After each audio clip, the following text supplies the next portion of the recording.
If you open the Illustrator template after downloading it off our website, you'll probably see this message here. This message tells you that we're missing fonts, and you probably going to get that a lot because you don't have the fonts that we use in this. So all this is doing is telling us what font we used and where to go get them. So if you look here, this says missing fonts, EA Sports, right?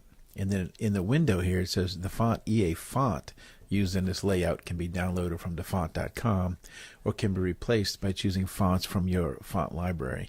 So you can use any font you have in your system. You do not have to use these fonts. You're not locked into them. But if you'd like to use the ones that we used, we just tell you right here up front, go get it. It's called EA font, even though this is called EA Sports in the missing fonts thing.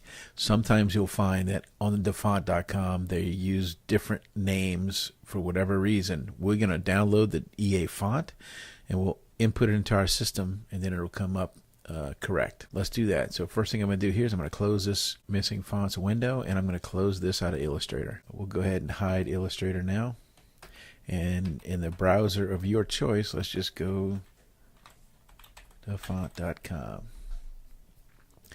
All right, here we go. We're at this website. Now, this was a great website. We use it quite a bit. It has lots of fonts.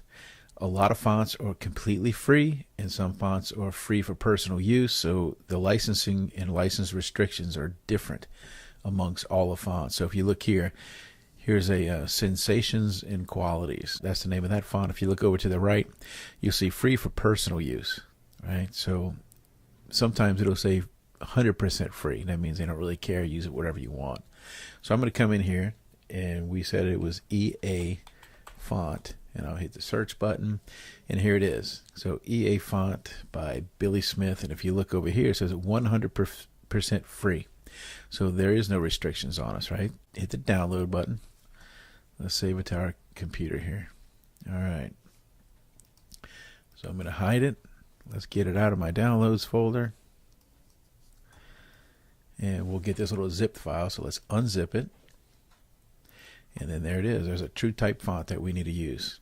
So what we have to do now is take this true type font and put it into our font book application. So let's do that. Let's double click it to open it. And inside this window, all we're going to do is we're going to grab our true types font on top of the all fonts here in the top of my list, and it installs them in there for us. Go ahead, and I'm going to hide the font book for now, and let's go back to Illustrator. Now I'm going to close Illustrator and then just open it up again by double clicking the template file. That way we close it out, open it up, we know our font should be there. And there it is. We didn't get the warning this time because we've already downloaded the font and installed it. And when we closed Illustrator, we opened it up again. It knows that the font is in there. And this is the font that we used. And that's it. That's how you install fonts for a Mac.